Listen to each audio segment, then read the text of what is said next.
Hey, Another episode, baby. This time we hat gang for this episode. Hat Gang, for all y'all who's watching on YouTube. Here Yeah, on episode 50 of the Block to Block podcast, the best podcast in the world for all things Web3. Here we break down the technology, what's going on in the market, and the ways in which you can benefit. I am NFT and Jai, and I am Web3 Wayne. and over here the talk is different. Always different. And y'all know for this different talk, we got to give you the different disclaimer because nothing in this podcast is for financial advice. Everything is for informational purposes only. So please, as we always say, make sure you consult a financial advisor or any other financial professional so that you can protect your cheese, cheddar, mozzarella, provolone. And with that, let's go ahead and get the show started. Man, episode 50, we in here, man. Oh, 50 yes, sir. straight Yes, sir. weeks, 50 episodes of just straight fire, straight Heat, content breaking out this whole blockchain industry. heat, nothing but straight heat. We closing up on a year, ain't it? Since we We got started doing in 2 weeks, we'll be 1 year away. it. Dang. Okay, well. Or is it 1 week? It's two. Two, We're caught two up now. weeks. 2 weeks. We're caught Okay. up. Yeah, Okay. 2 weeks. Letting y'all know it's gonna be a party. A whole year, 52 weeks. We put in mm, 52 weeks worth of work. You know what I'm exactly. saying? So it's a beautiful thing. It's a beautiful thing. It's a beautiful thing. You know what? And we're gonna do something really special for that too. But I don't know. How do you feel 50 weeks in? Like, what's the biggest thing you've learned from this experience, Web3 Wayne? Yeah, man. Biggest thing is consistency is key, and the power of discipline. There's times where the show doesn't go exactly how we wanted to, or leading up to the show doesn't go exactly how we wanted to.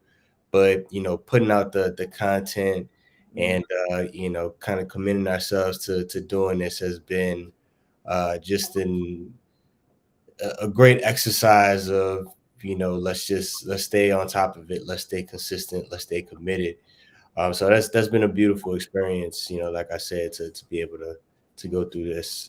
And then of course everything that we've been keeping up in terms of the crypto community, the Web3, news. There's something going on every week, man. It's honestly insane. So yeah. what about yourself? What have you learned coming up on this year of doing this show? Yeah, a lot of things, I definitely learned some of the things you mentioned about like that consistency and how this space is ever changing. But I would say what's really important is keeping your ears to the streets in terms of your industry, because as you mentioned, things are ever changing. But by like really understanding and reviewing like what's happening from a market activity standpoint, you're able to just get so much game. You're able to just learn from like what's going on in the market, right? You know, they say a smart person learns from their mistakes, a wise person learns from the mistakes of others, right? And like going through this as we're looking to build a venture utilizing blockchain or Web3 technology, we're just seeing things like, oh, okay, let's make sure we don't do this. Let's make sure we do incorporate for this as well, right? So Yeah, just being able to just like really learn from how people or other people who may be before us are venturing off into space and like their yeah, highs and their lows, and be able to like take that and apply it to what we're doing with building out Timbuktu.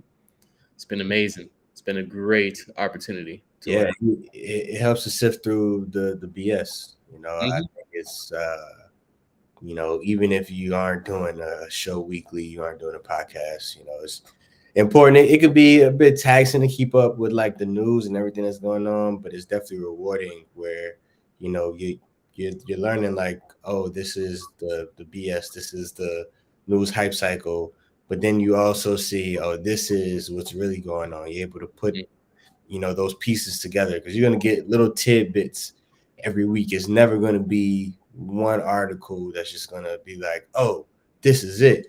It really is okay, there's a little piece here, there's a little thing here, there's a little thing that's coming out of legislation that's pointing me in a certain direction.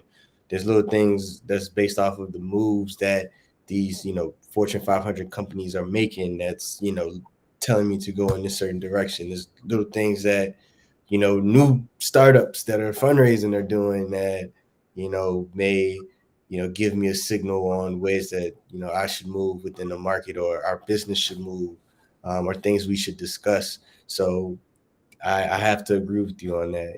It's eye opening to be able to learn so much and get to a point of being able to sift through what's BS and what's the real. That's a fact. And you're able to do that as well as long as you like, comment, subscribe, share with your loved ones, and tune in every week into Block to Block. Yes, yes. But with that, let's start the show. Yes, yes, yes, yes, yes. And then we would be remiss if we didn't start the show with a quick take. Let's get into it as a continuation to our special Tuesday episode, or sorry, Wednesday episode. We shot it on Tuesday. Y'all forgive me. Okay.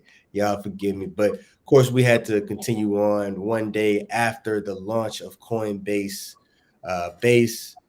We would be again remiss if we didn't follow up and talk a little bit more about that blockchain that Coinbase is launching. And Coinbase is the largest publicly traded US crypto exchange, and it has launched its base blockchain yesterday, August 9th. And this is a huge move because this development opens up new business opportunities for Coinbase, which could allow the company to earn fees from running the blockchain. And it just offers so much to the overall blockchain community. As we mentioned on Tuesday/Wednesday's episode, the base blockchain has really already been open, but only to builders. Now it's publicly available.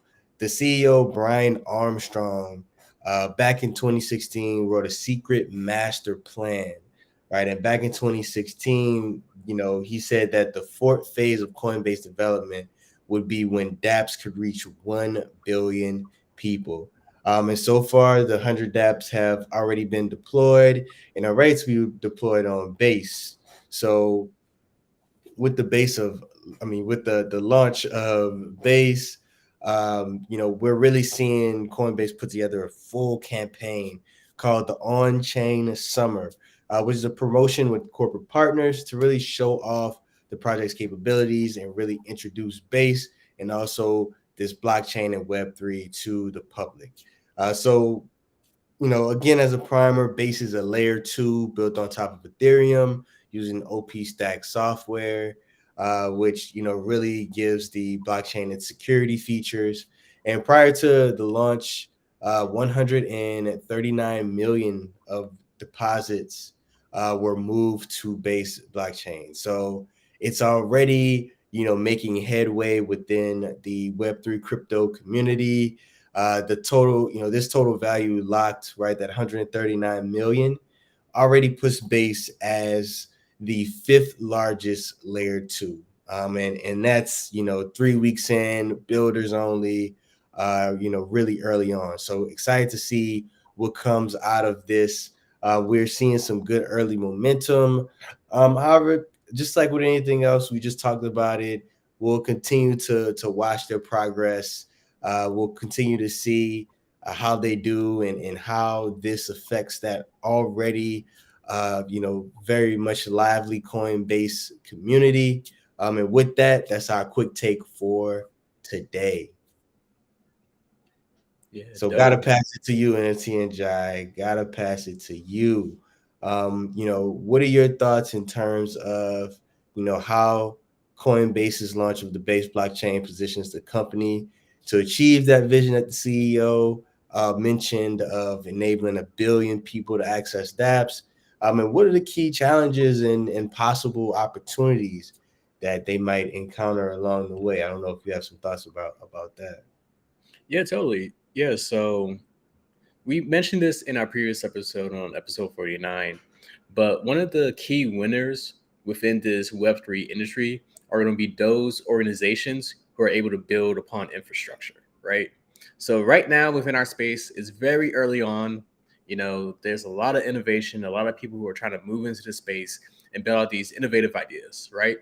However, key things from an infrastructure standpoint are still very much needed and not in place, right? We're still at a point where blockchain technologies or blockchain networks, I should say, are not even interoperable, meaning they can't really communicate or freely move assets amongst one another, right? We still have like a lot of user friendly issues, like the infrastructure is not there. So seeing that Coinbase, which already has the position as a publicly traded largest US crypto exchange right now, right? They already have like the whole crypto thing in lock. Now they're building out their own entire blockchain to really build upon that momentum and get an ecosystem when developers are able to create dApps or like these applications that can impact people. And so I have to look up the number in terms of like the trading volume, but like Coinbase is definitely positioning themselves correctly. They build upon like these different moats or key competencies of like the crypto, getting a lot of users, being seen as like a trusted organization that can like help educate and onboard people. They've been doing a lot of initiatives with developers, which we talked about in previous episodes. And now they have this entire blockchain network that's built upon Ethereum, right? So we know Ethereum is like the number one blockchain network when it comes to creating dApps. So they're like riding off the momentum of Ethereum, really leveraging that network in order to like create their own, scalable, operable network that can like attract all these people. So in short, I think they are making like the right chess plays to like reach that goal of impacting like 1 billion people through dApps. So really like the key challenges or like the key things they will have to do in order to be the winner is ensure that developers are really incentivized to play on the base ecosystem, right? There's so many different blockchain networks out there, from your Ethereums, your Solanas, your Cardanos. Like there's countless networks out there. So the question that Coinbase will have to answer is, how does base really distinguish themselves from other blockchain networks, and what incentives do developers have to be on there? Because one key thing about the base network is, you know, there's no native token, right? And Mm. of course, that's like more so for validators or miners on the network, but still, like, I'm curious to see like what ways are they going to really encourage developers to like want to build on base. Like, if they can answer that question, they can really win the long haul. I love it. Yeah, and it's interesting to see as well. We talked about Coinbase not too long ago for different reasons, right? For the reasons of the SEC, Hmm. kind of barreling down on them, and saying that they were acting as they had crypto on there that were securities. Them really get into those legal issues with the SEC. So it's interesting to see them continue to, um, you know, maintain their momentum. I'm sure they've had this plan well before that SEC situation came about.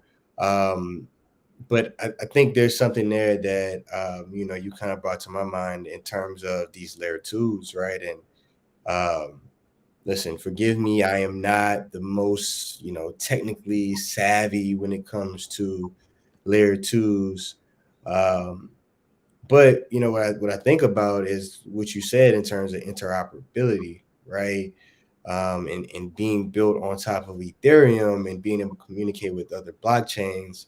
One, what does that mean as a layer two, right? Like I don't necessarily have the answers, and I think this is something that we, will continue to watch, and we'll make sure to give y'all that game once we kind of understand and see how the industry shapes out.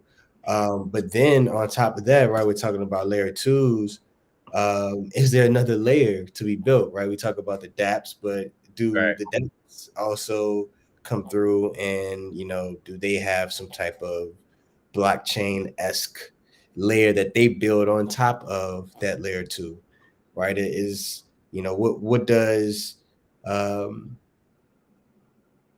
when we talk about the layer twos, is created out of the fact that the layer ones are, not super efficient, they can be costly, right? It seems like layer twos help a little bit, maybe even a lot of bit, but what is that next step up in, um, making sure that this technology is as adoptable as possible, if you will. So love what you said there.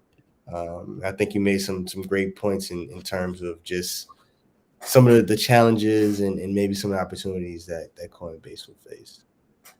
Yeah, absolutely, absolutely. So yeah, it's interesting because as you mentioned, Coinbase is making these chess moves. They're trying to really reach that billion person threshold or milestone that they want to accomplish.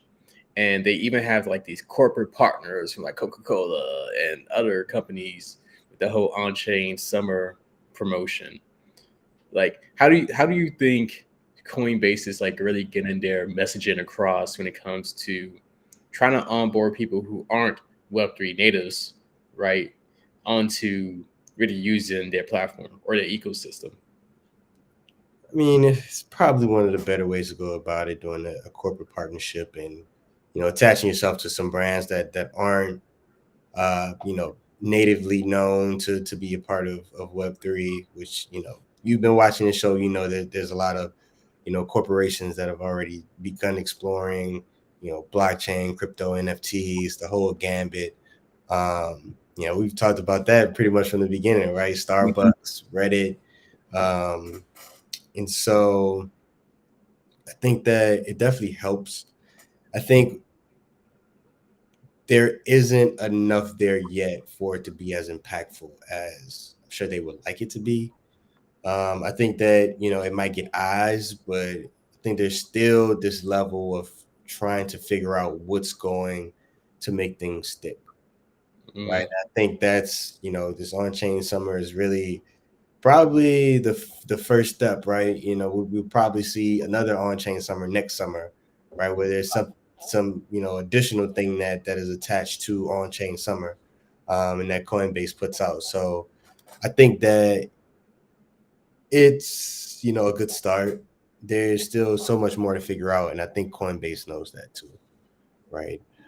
So I think it's a good try, but a lot more to be desired. I mean, this is my first time hearing about on-chain summer, right. right? Summer's almost over. And there's like a month left. It's just not a whole lot there. So we shall see. What are your thoughts of the on-chain summer and the corporate partnerships and you know just this feels like last ditch campaign for 2023 with Coinbase, maybe trying to put Yeah. something out there, get some positive PR after the SEC situation. Yeah, I mean, I think it's important that they do engage with organizations or companies that aren't native to tech, right? Like a Coca-Cola. Like Coca-Cola is like a beverage, like food and beverage company. It's not a company you think about like innovative tech with, right? So that's what's really important is in general, when we can show the usability of all these technologies outside of like the nerdy tech realm, but in terms of like everyday life, that's when we're going to get like a lot of mass adoption. So that approach, I think, is very impactful in terms of collaborating with organizations that aren't just not Web3 native, but like non-tech natives altogether. Now, in terms of like the overall effectiveness of the campaign itself, like you said, like me, like I just heard about on chain summer like kind of recently, and like we say, we're on the tail end of summer. So I don't know if we're like the greatest samples of how impactful the marketing campaign is, but I think it's a good attempt overall. However, Brian Armstrong and team, if you want some fresh eyes, ears, and perspectives when it comes to your initiatives, you know where to hit us up. Block to block, baby. Make sure y'all like, comment, and subscribe, and share it with Brian Armstrong and anybody else within the Web3 industry who can benefit from our insight. Yes, sir. Yes, sir. I think this is a good time to talk about another corporate or corporation that's getting in this Web3 space. They are in the tech, but I think they're something. They're a company that people think of antithesis of Web3, right? Like you have your traditional internet companies, and now you have this new breed of like scrappy technology internet companies that are coming to disrupt everything. So you wanna you wanna give us a little inside scoop on some things that's going on in the world of Web3 in corporations? Absolutely, because we have tech giant Microsoft who is partnering with Aptos blockchain to marry together AI and Web3. So while you all may think Microsoft is one of these companies that's like the antithesis of Web3 and blockchain, this whole new evolution of technology, the Microsoft team does not think so because they have chosen to partner with Aptos Labs, which is a layer one blockchain company, in order to find ways in which they can really converge both AI technology and Web3 technology in order to like power initiatives all together. And this has been exciting news because for the Aptos token, the news of their collaboration with Microsoft caused a 15% surge in their value, making their coin reach $7.70 worth of value. And so what's going to be happening is, as we know, Microsoft has been taking a lot of investments into AI specifically. They're one of the big, huge investment partners when it comes to OpenAI, which is the company behind ChatGPT. And, they're looking for ways to really invest in generative AI and all types of AI services. And so with that, they want to use Aptos's blockchain capabilities in order to like really power up some of their initiatives that they have going on, such as a chatbot named Aptos Assistant, which is powered by both Microsoft Azure and OpenAI, which will be able to like answer questions around the Aptos ecosystem and aid developers in building smart contracts and dApps altogether, right? And if I believe you mentioned this in a previous episode, but Microsoft has been they own GitHub, which is like a huge repository network for developers who are like building different applications, and they're utilizing AI in order to like make GitHub Copilot, which is like an AI powered developer, if you will, that is able to like help build out applications. So they're really looking to like see how blockchain services can like power that. You know, Aptos is also integrated its native programming language Move into GitHub Copilot. As I just mentioned, when it comes to assisting in contract development, testing, formatting, and other specifications. And both companies are also exploring how blockchain-based financial services can be really utilized from the collaboration, such as asset tokenization, payments, and CBDCs to expand blockchain's applications. And so Aptos's nodes, well, Aptos will enhance network security by operating validated nodes on Microsoft Azure. So, we always talk about AWS, but Microsoft Azure is like another big cloud computing organization, and Aptos is going to have their nodes be powered by Microsoft's network. And so, once again, they're closely collaborating to really integrate AI to these different assistant chatbots, which will be able to like build out these dApps. And we're really looking forward to this overall collaboration because, once again, as we mentioned in different episodes, when we see the marriage between Web3 and AI, that's when a lot of innovations is going to start to occur, right? We're going to see the convergence of these technologies that will create a brand new solution that we may have not really anticipate beforehand. And so, once again, that's what's happening. Microsoft has not only been heavy in the AI space, but also getting heavy into the Web3 space. And with that, that's that segment. My question to you, Mr. Web3 Wayne, is what are your initial thoughts about this collaboration? Is this a move in the right direction, both for Microsoft and for like the industry as a whole? Yeah, I mean, the first reaction is like, man, this is a beautiful thing for the builders, beautiful thing for the developers, right? Like, I think speed to market is important. The ability to, go through, go through and spun up ideas and spin up innovation, um, is, a big deal. I think that, what comes to mind for me, my initial reaction is like, what does this mean, in terms of the broader, like, Web3 development community, right? You have all of these different blockchains that are using these different programming languages.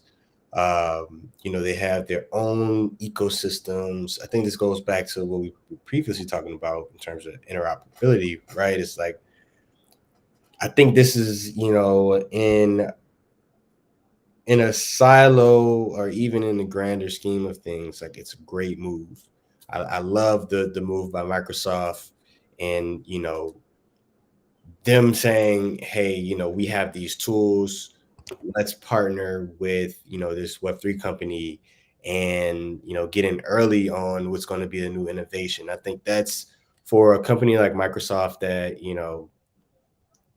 has been a disruptor in the past, and maybe has dodged some disruption as of recently. It's a power move for them to say, hey, this is a space that can further disrupt us. This is a space where if we don't necessarily serve these, potential clients, somebody else will. Let's get in and let's find ways as well to, help new innovation come out of this opportunity as well, right? So I think it's a great move on Microsoft's side. On the Aptos side, uh, I think it's great, but, like, I guess my question back to you is this the new thing for Web3 companies? Is it corporate partnerships? Is that now the stage that we've moved into? We've moved out of the quote unquote degenerate stage and move now into um, corporation incubator is the new wave for blockchain. Like, what are we seeing here? It seems like that's the new wave for the Web3 community. Of course it is. Of course it is. Listen, I've said plenty of times, I love the overall ethos about how Web3 and decentralization like is set to like solve a lot of these problems within industries, bring more accessibility to people. Of course, that I agree with. However, the writing was on the wall. There was no way that this new wave of technology was always going to exist as its own sphere, and we won't see influences from larger organizations, where they be governmental, financial institutions, or big, large corporate companies. Right? We had, what was it, like 5 episodes ago, when we talked about how I want to say 100 of the top Fortune 500 companies were actively investing in blockchain based startups and initiatives since like 2017, and was put in millions of dollars into these organizations. And this has been going on since like 2017, 2018. Of course, now we're going to start seeing the big dogs walking in after the space has settled on for some bit. They've seen some traction, and they're like, okay, let's find ways to like really integrate this technology into what we're doing. You Yeah. have to, or else your organization is going to fall to the wayside. The number one thing for us as entrepreneurs, or just like people in industry in general, you have to embrace innovation at some point or another, or else your organization isn't going to survive the next phase of whatever that movement would look like, right? Like, how many companies do we know fell to the wayside because they didn't embrace the internet, just like regular internet? And now we're seeing this newest iteration of like blockchain technology that can like help power a lot of data, help bring in like really cool innovations such as like your NFTs, your metaverse, like so many applications. And now we're seeing like AI as well. If you do not embrace technological innovation, you're going to die in a corporate sense, in a company sense, not like physical, Yeah. or unalive. Don't Yeah. Unalive. trouble. Yes, yes, Don't unalive your organization. for sure, for sure. And it is interesting. I think we've been in, so many different circles, right? We've been in some circles where, we've had conversations with people where like this Web3 thing is revolutionary, it's not meant to be blase, blase, blase, and down with the corporations and all that good jazz.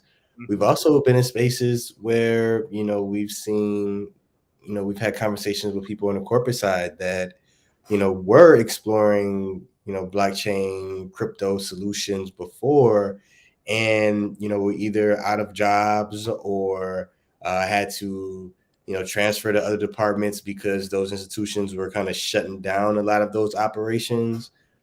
So it's interesting to see what the new or what the current version of this is, right?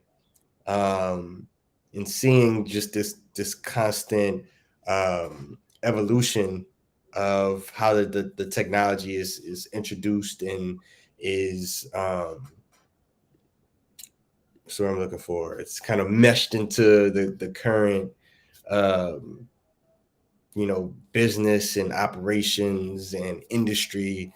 Like I think there's a lot to be said. There's a lot to be, just conscious of as we continue to monitor how are companies bringing this back into the fold, right? I think there's this huge like downturn at the end of last year and probably most of this year up until this point. We've some dust is starting to settle with the SEC, starting to give more guidance and actually making rulings and saying, hey, this is how we're thinking about this thing. um, and we're kind of at the very beginning of the other side, so it's going to be interesting to see how these large institutions, how these businesses are reintegrating this technology and how they're thinking about it now that a lot of the just BS, a lot of the smoke and mirrors, you know the smoke is cleared and the mirrors are breaking, so it's really just one or two mirrors that you have to look into, right? And so I'm excited to see what happens over the next 3 to 6 months, going into the new year, um and into the future. Absolutely. Absolutely. So yeah, very exciting news. The one last thing I'll say about this too is I'm gonna sound like a broken record, but it's true. You know, don't get caught up on the contrarian or the negative or just the bad media press around all things Web3. Microsoft is literally one of the like what top five largest organizations in the world, right? They're one of the most valuable companies within the Fortune 500. Like period. Like they have like $1 trillion valuation, if I'm not mistaken. Why would Microsoft actively invest in blockchain or Web3 initiatives if it's just simply a fad? Yeah. Microsoft, a company that is a tech organization, they're not one of these organizations who are like non-tech companies that get like easily impressed by fads or what have you. No, they have literally some of the smartest techies in the entire world that are working within their organizations, from people who are engineers to people who are able to create software to hardware to product to like everything tech that we can envision is within the Microsoft's own ecosystem, right? So they know this technology very well. There's a reason why they're deciding to invest in it, in addition to what they're doing already with AI. So don't play yourselves. Pay, make sure you like, comment, subscribe, and pay attention to what's going on in terms of the world of blockchain and Yeah. Web3 because this technology is here to stay. Yeah. And again, at the risk of sounding like broken records, don't think you're too late to the game. Still very early on. And in terms of the internet, I think we are probably just getting to the Y2K, equivalent, right? Like we're just getting to the market crash and, everybody coming back down to earth that like, you know, Right. there needs to be some sensibility with this thing. So don't think you're late. You probably 20 years, I say 10 years ahead of anybody else. Come in, build. That's not to say it might not be, an accelerated timeline from the internet because of, how innovative things are now, but don't think you're too late to the party.